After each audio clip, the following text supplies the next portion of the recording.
พี่น้องร่วมชาติและเพื่อนมิตรสากลที่หักแพงทั้งหลายข้าพเจ้าต่างหน้ากองเลขากองประชุมใหญ่ผู้แทนทั่วประเทศครั้งที่12ของพรรคประชาชนปฏิวัติลาวขอแจ้งมายังทั่วพรรคทั่วรัฐทั่วกำลังประกอบอาวุธและทั่วปวงชนลาวทั้งชาติพร้อมด้วยประเทศเพื่อนมิตรอยู่ใกล้และไกลทราบทั่วถึงกันว่าโดยปฏิบัติตามกฎระเบียบของพรรคกองประชุมใหญ่ผู้แทนทั่วประเทศครั้งที่12ของพรรคประชาชนปฏิวัติลาวจะได้ไขขึ้นอย่างเป็นทางการในวันที่6 มังกรปี2026และจะดำเนินไปจนถึงวันที่8 มังกรปี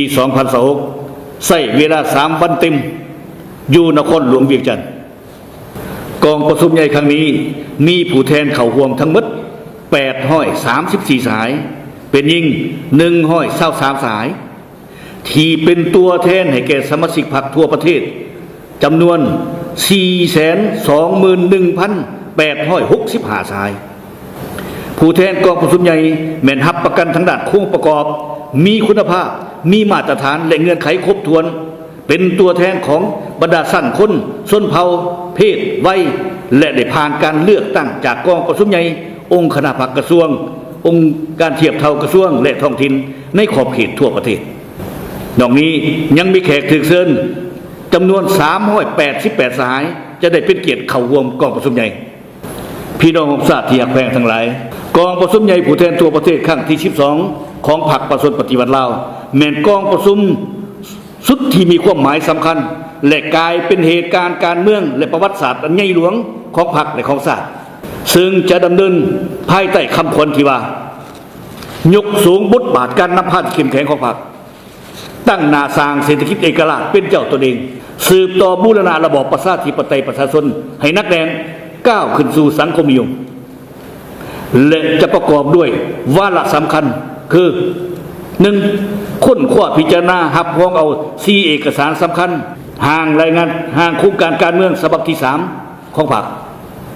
ห่างรายงานการเมืองของคณะบริหารงานศูนย์กลางพรรคสมัยที่11ห่างแผนพัฒนาเศรษฐกิจสังคมแห่งชาติ5 ปีครั้งที่10 2026-2030ห่างกฎระเบียบพรรคประชาชนปฏิวัติลาวสมัย12ซึ่งเอกสารเหล่านั้นจะได้กำหนดยุทธศาสตร์แนวทางการเมืองแนวทางการจัดตั้งของพรรค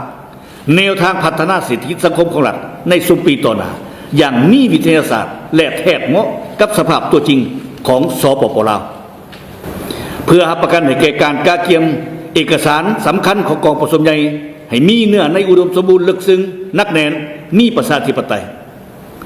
อนุกรรมการที่เกี่ยวข้องได้สุมใส่ค้นคว้ากันตองปรึกษาหารือและนำเอาเอกสารดังกล่าวลงทาบทามประกอบ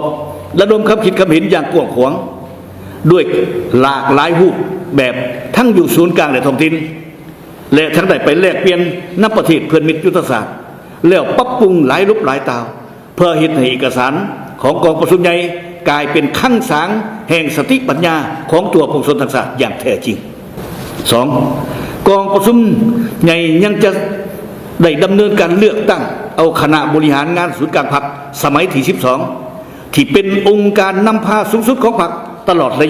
ระยะสมัยที่12เพื่อแบกหาภาระหน้าที่อันหนักหน่วงที่พรรคก็คือประชาชนมอบหมายให้บนจิตใจที่ต้องรับประกันการกาเกียมบุคลากรกองประชุมใหญ่ดำเนินไปอย่างถูกต้องตามกฎระเบียบของพรรคและมีประชาธิปไตยอนุกรรมการรับผิดชอบได้เป็นเจ้าการค้นคว้าออกนิติกรรมที่เกี่ยวข้องและนำพาท่าบุคลากรอย่างเป็นระบบต่อเนื่องแต่หากฐานขึ้นมาด้วยวิธีการหรือรูปการที่เหมาะสมเพื่อรับประกันให้แก่คณะบริหารงานศูนย์กลางพรรคสมัยที่12เป็นผู้ที่มีมาตรฐานมีเงื่อนไขครบถ้วนเปี่ยมล้นไปด้วยสติปัญญาซื่อสัตย์บริสุทธิ์ผุดพองจงรักภักดีนำพาทั่วประเทศ ทั่วพักจัดตั้งปฏิบัติมติกองประชุมใหญ่ครั้งที่12ของพรรคให้ปรากฏผลเป็นจริงพี่น้องทุกท่านที่อยากแพงทั้งหลายโดยรวมแล้วผ่านขบวนการห่างหากาเกียมอย่างเป็นระบบนับแต่ปี 2023 เป็นต้นมาและภายใต้การนำพาสีนำอย่างจดจ่อใกล้ชิดของกรมการเมืองศูนย์กลางพรรคคณะเลขาธิการศูนย์กลางพรรคสามารถบอกได้ว่าการกาเกียมกองประชุมใหญ่ครั้งที่12ของพรรคเขาเน้นขบวนการอันกว้างขวางของมวลชนซึ่งเป็นมากผลและการประกอบส่วนอันสำคัญในการปฏิบัติมติกองประชุมใหญ่ครั้งที่10ของพรรคที่ได้ดำเนินไปอย่างลึกซึ้งรอบด้านและญาติได้ผลสำเร็จสำคัญในหลวงหลายด้านผ่านมาสร้างพื้นฐานที่นักแน่นให้แก่การบาดเก้าก็คือยานทางสืบต่อจัดตั้งพันขยายมติกองประชุมใหญ่ครั้งที่12ของพรรคที่จะมาถึงมาหอดเวลานี้ถือว่าเป็นเวลาที่สง่าราศีเป็นเวลาที่สุขมองและเป็นเวลาที่พวกเขามีความพร้อมอย่างรอบด้านแล้วเพื่อก้าวเข้าสู่กองประชุมใหญ่ครั้งที่12ของพรรคปราศปฏิวัติลาวที่กำลังจะไขขึ้นอย่างเป็นทางการในวันที่6มังกร2026ที่จะมาถึงนี้ในนามต่างหน้ากองเลขากองประชุมใหญ่ข้าพเจ้าขอแยกข้องมายังทั่วพรรคทั่วรัฐทั่วกำลังประกอบอาวุธและพวกชนเราทั้งชาติจงพร้อมกันออกแห่งแข่งขันกันสร้างผลงานคำนับต่อกองประชุมใหญ่ผู้แทนทั่วประเทศครั้งที่12ของพรรคปราศปฏิวัติลาวด้วยความภาคภูมิใจและเป็นขบวนการฟุตฟืดในระยะดำเนินกองประชุมใหญ่ยังจะมีข่าวประจำวันเพื่อแจ้งให้ทั่วพวกชนเราทั้งชาติได้รับทราบผลของการดำเนินกองประชุมใหญ่ในแต่ละวันภายหลังสำเร็จการดำเนินกองประชุมใหญ่พวกข้าพเจ้าจะรายงานผลสำเร็จของกองประชุมใหญ่ครั้งนี้ให้สำนักข่าวและทั่วพวกชนเราทั้งชาติได้รับทราบอย่างเป็นทางการ